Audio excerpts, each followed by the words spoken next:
வணக்கம். நான் டாக்டர் பரந்தாமன் சேதுபதி, மனநல மருத்துவர், Royal care super speciality hospital கோயம்புத்தூர்லேருந்து உங்களுக்கு எல்லாம் பேசணுன்னு ஒரு விருப்பம். இன்றைக்கி வந்து நான் உங்கள்கிட்ட ஆட்டிசம் அப்படிங்கிற ஒரு குறைபாடு பற்றி ஒரு சில வார்த்தைகள் நான் பகிர்ந்துக்கிறேன். மக்களுக்கு வந்து இந்த ஆட்டிசம்ங்கிறத பற்றி ஒரு பெரிய புரிதல் இல்லைங்கிறது தான் மிகப்பெரிய பிரச்சனை. ஆட்டிசம்ங்கிறது வந்து ஒரு மூளை வளர்ச்சி குறைபாடு நோய் கிடையாது.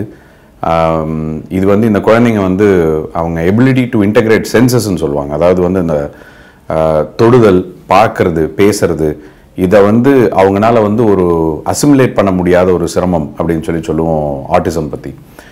ஆட்டிசம் இருக்கிறவங்களுக்கு வந்து எந்தவித உணர்வுகளும் உணர்ச்சிகளும் கிடையாது அப்படின்னு சொல்லுவாங்க. அதெல்லாம் பொய். அவங்களால வந்து அதை கரெக்டாக எக்ஸ்பிரஸ் பண்ண தெரியாது.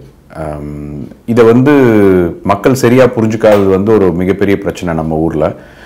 மக்கள் மட்டும் இல்லை, ஈவன் மருத்துவர்கள், டாக்டர்ஸுக்கு கூட வந்து இந்த நோயை பற்றி வந்து நம்மளுக்கு பக்காவாக தெரியாது.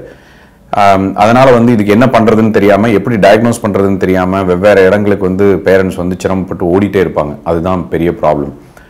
ஆட்டிசமில் வந்து சின்ன வயசுலேயே ஆரம்பிச்சிடும்.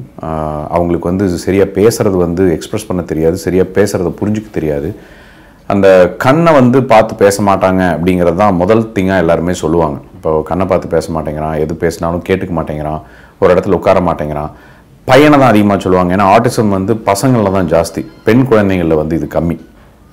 அப்போது ஃபஸ்ட்டு திங் வந்து குழந்தை டாக்டர், பீடியாட்ரிஷியன், அவங்களால வந்து maybe they can identify little bit easier.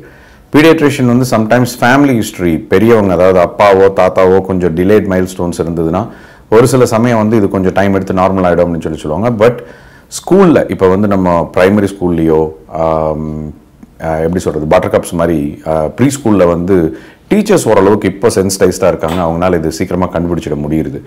அப்படி இருந்ததுன்னா ஒரு பீடியாட்ரிக் சைக்காட்ரிஸ்ட்கிட்டையும் ஒரு சைக்காலஜிஸ்ட்டையும் கூட்டிகிட்டு போய் ஒரு அசஸ்மெண்ட் எடுத்தோம்னா எந்த அளவுக்கு பாதிப்பு இருக்குங்கிறது நம்ம தெரிஞ்சுக்கலாம். இந்த பாதிப்பை முழுமையாக சரி பண்ண முடியுமா அப்படின்னு கேட்டால் முழுமையாக சரி பண்ணுறது கிடையாது. இது வந்து ஒரு நோயாக நம்ம பார்க்கல, இது ஒரு சின்ன குறைபாடு தான். ஃபார் எக்ஸாம்பிள், இதை வந்து தெரப்பி கரெக்டாக கொடுத்து அவங்களுக்கு வந்து அந்த டச் சென்ஸ் ஆகட்டும், டாக்டைல் சென்ஸ்ன்னு சொல்லுவோம்னு வச்சுக்கோங்க, டாக்டைல் சென்ஸ் ஆர் அவங்களோட பேலன்ஸு, அவங்களோட விஷன், அவங்களோட ஹியரிங், இது எல்லாத்தையும் நம்மளால் வந்து இன்டகிரேட் கரெக்டாக பண்ண முடிஞ்சுதுன்னா இந்த குழந்தைகளால் வந்து நார்மலாகவே வளர முடியும். பட் இவங்களால சோஷியல் இன்ட்ராக்ஷன் சொல்கிற விஷயம் வந்து கண்டிப்பாக குறையாக தான் இருக்கும்.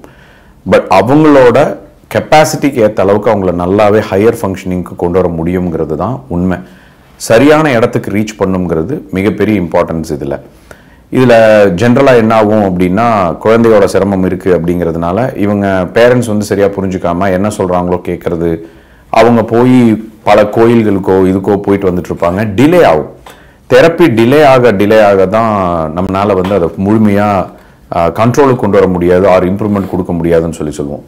எதுவாக இருந்தாலும் ஏர்லியாகவே செய்யணும். அதாவது ஒரு 2 to 3 இயர்ஸ்லேயே இதோட சிம்டம்ஸ் தெரியும். 4-5 வயசுலேயே தெரப்பி ஸ்டார்ட் பண்ணிட்டோம்னா ஒரு 14-15 ஆகிறப்பெல்லாம் ஓரளவுக்கு நல்லாவே பசங்க ப்ரொடக்டிவ் ஆகிடுவாங்க. நல்ல சென்டர்ஸ் போகிறது ரொம்ப முக்கியமான விஷயம். ஏன்னா இதில் வந்து தெரப்பியை வந்து கற்றுக் கொடுத்த விஷயத்த அவங்கள மறக்கடிச்சு திரும்ப முதல்ல இருந்து கற்றுக் கொடுக்க வைக்கிறது வந்து ரொம்ப கஷ்டமான விஷயம். ஸோ ஆரம்பமே சரியான விஷயமா இருந்ததுன்னா தான் இந்த குழந்தைங்களுக்கு வந்து படிப்படியாக அவங்களோட முன்னேற்றத்தை நம்மளால் பார்க்க முடியும். ஆட்டிசம் பற்றி யாரும் பயந்துக்க வேண்டியதில்லை. ஏன்னா பல பேர் வந்து ஆட்டிசம் இருக்கிறவங்க வந்து ரொம்ப டேஞ்சரஸான பீப்புள், அடிச்சிருவாங்க, அவங்க வந்து புரிஞ்சிக்க மாட்டாங்க, இவங்க வந்து சைக்கோ, அந்த மாதிரி எந்த வார்த்தைகள்லாம் வந்து நான் நிறையா கேள்விப்படுறப்போ ஒரு மாதிரி கஷ்டமாக இருக்கும். இந்த குழந்தைங்க அந்த மாதிரிலாம் கிடையாது. அவங்களுக்கு எக்ஸ்பிரஸ் பண்ண தெரியாது, அவங்க பார்க்குற பார்வையில் நம்மளுக்கு அர்த்தம் புரியாதுங்கிறதுனால அவங்கள பார்த்து பல பேர் பயந்துக்குவாங்க. பட் இவங்க நார்மலான குழந்தைங்க தான்.